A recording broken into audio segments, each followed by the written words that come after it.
ఆంధ్ర తెలంగాణలో తక్కువ ఫీజులతో high quality results ఇస్తున్న ఏకైక సంస్థ తిరుమల్ ఐఏఎస్ ఇన్స్టిట్యూట్. ఇది హైదరాబాద్ లోని మద్యం ప్రియులకు మరో బ్యాడ్ న్యూస్ అనే చెప్పుకోవాలి. ఇక ఇప్పటికే బీర్ల ధరలు పెంచిన సర్కార్ మందుబాబులకు షాక్ ఇచ్చింది.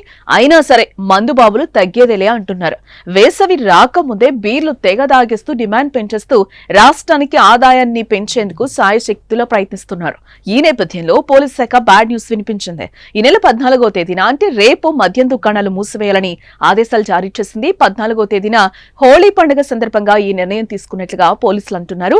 పండుగ నేపథ్యంలో 14వ తేదీన ఉదయం 6 గంటల నుంచి సాయంత్రం 6 గంటల వరకు వైన్ షాపులన్నీ బంద్ చేయాలని పోలీసులు ఆదేశించారు. ఈ సందర్భంగా పోలీసులు పలు కీలక సూచనలు, హెచ్చరికలు కూడా చేశారు.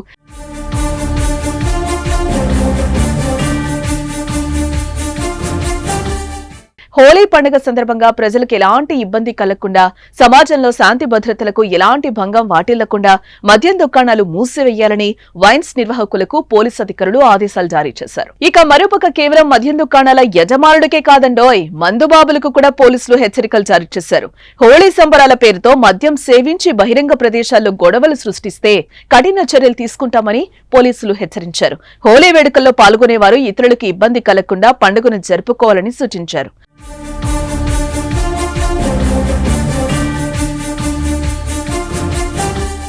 బహిరంగ ప్రదేశాల్లో వాహనదారులపై, సంబంధం లేని వ్యక్తులపై రంగులు చల్లుతూ ఇబ్బందులకు గురి చేయొద్దని కూడా హెచ్చరించారు. అయితే హోళీ పండుగ రోజున యువత రంగులు చల్లుకుంటూ తెగ ఎంజాయ్ చేస్తూ ఉంటారు. ఎక్కడ చూసినా కలర్ఫుల్ గా కనిపిస్తూ ఉంటుంది. అయితే కొంతమంది యువత మాత్రం హోళీ పేరుతో అతి చేస్తూ ఉంటారు. గుడ్లు, టమాటాలు కొడుతూ ఇతరులను కాస్త ఇబ్బంది పెడుతూ ఉంటారు.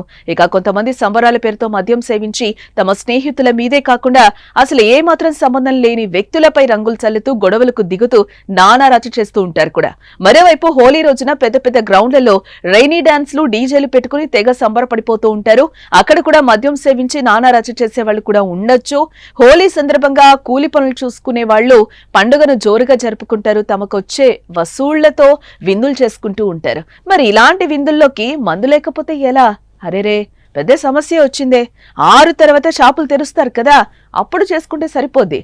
ఇది మాత్రం ఖచ్చితంగా బ్యాడ్ న్యూస్ లోనూ ఊరటనిచ్చే అంశమే మరి.